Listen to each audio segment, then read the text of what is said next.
Gulbarga parliamentary ಕ್ಷೇತ್ರದ ಜನತೆಗೆ ನನ್ನ ಅಭಿನಂದನೆಗಳನ್ನು ಸಲ್ಲಿಸ್ತೇನೆ. Mallikarjun Kharge there going ahead and casting his vote, seen alongside his wife, the Union Railways Minister. As always, of course, contested from Gulbarga.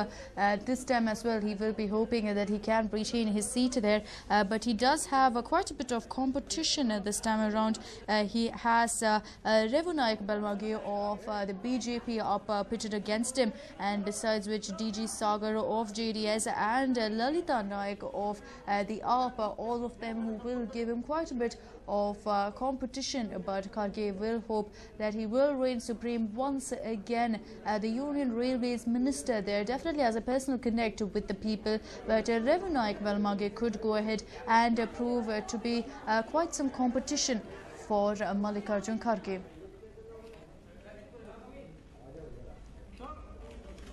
And several politicians have already come out and cast their vote in their respective constituencies.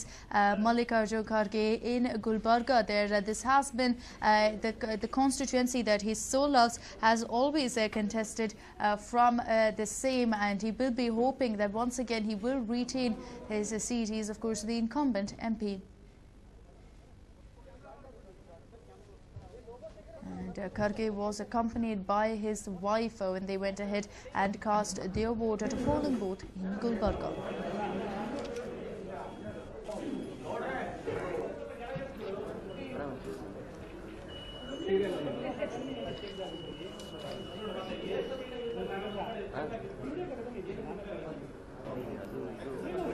Well, every political leader ensuring that their vote counts, coming out and voting there. We're looking at Ramya, the Mandya MP, going ahead and casting her vote. Nalin Kumar Katil of Dakshina Kannada also casting his vote. Besides which, Veerappa Moili, Anand Kumar, Manjunath Bhandari and Abdul Azim, all of them going ahead and casting their vote.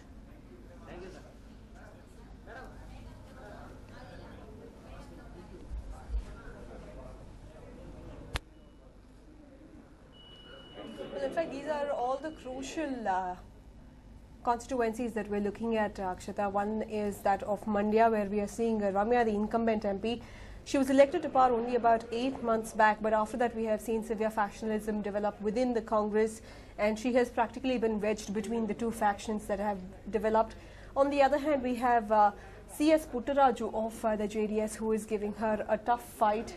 This was traditionally considered to be JDS bastion, but then last time around Ramya stormed in as the MP of the constituency with a margin of close to 65,000 votes.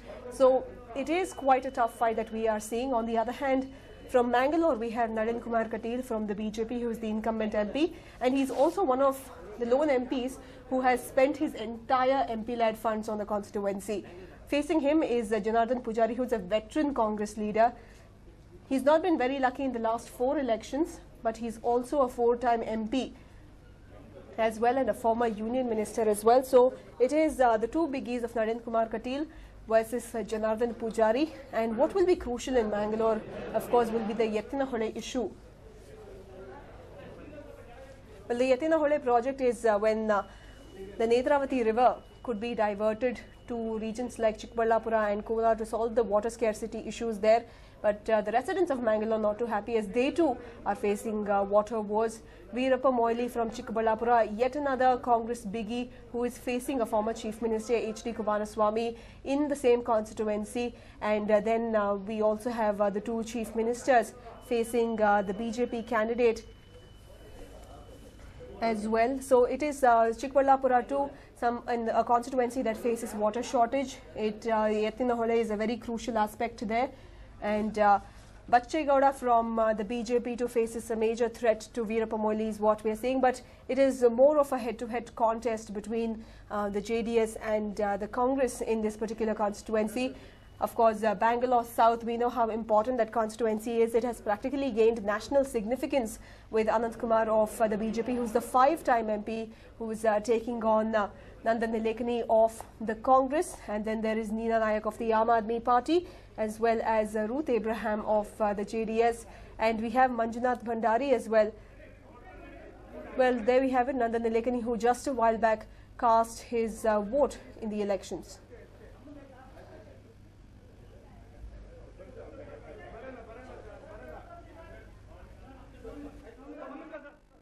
I think my prospects are excellent. I think Bangalore has had a non-performing MP for 18 years who is basically more known for his scams than for doing anything useful. And therefore, I think the people of Bangalore want a change, and I am very confident that they will all vote me into Parliament.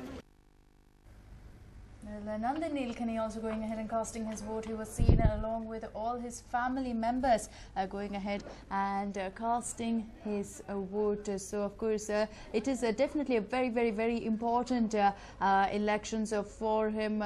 He is, of course, the Infosys co-founder, the former the UIDAI chairman and now congressman who has taken politics head-on and could provide some stiff competition to five-time MP Anand Kumar. It is one of the constituencies that is being very, very closely watched, and of course it looks like Nandan Nilekani could also go ahead and boost the chances of the Congress in Bangalore South and in Karnataka as a whole.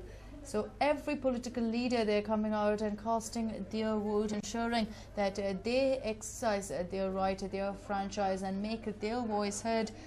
We just hope that enough people are taking inspiration from this and stepping out there to go ahead and cast their vote. It may be a holiday, but it's a holiday for a reason. That's right.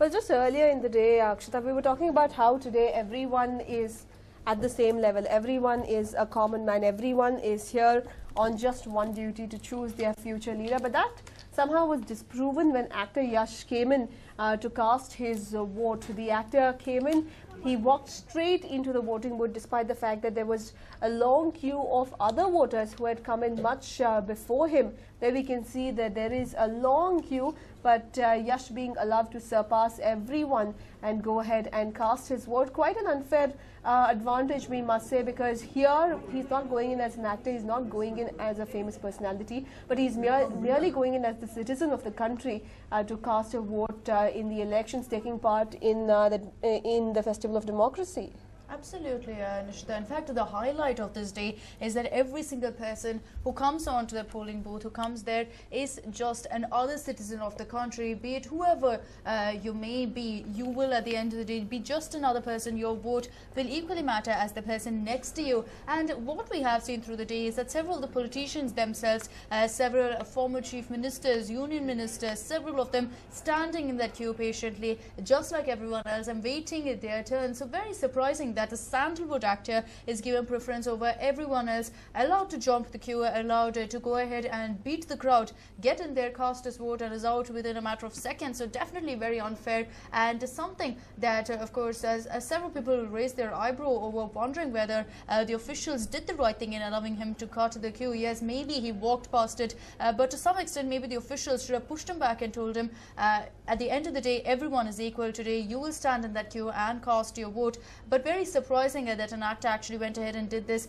We did see several people come out. We saw sandalwood actors come out, and they all stood in that queue patiently waiting for their turn to cast their vote. Some of them even came in early in the morning hoping to beat the crowd and cast their vote. So it definitely doesn't go down too well, doesn't all go well for Yash himself, that he does manage to walk past that particular queue. In fact, you can see that so many people have gathered there, all of them waiting patiently for their turn. So is it really fair that just because he's an actor he gets to cut across those queues? At the end of the day, while he may be a celebrity, while he might enjoy quite a bit of following, when it comes to his vote, it will be just another one. It will be like everyone else's. So is it really fair to be giving him this VIP status as such? Absolutely, without a doubt. No one is a VIP today. Everyone is supposed to come in, stand in the queue and cast their vote diligently. And people who are not going out there to take a look at their their favorite celebrities, or are not going there to get any autographs or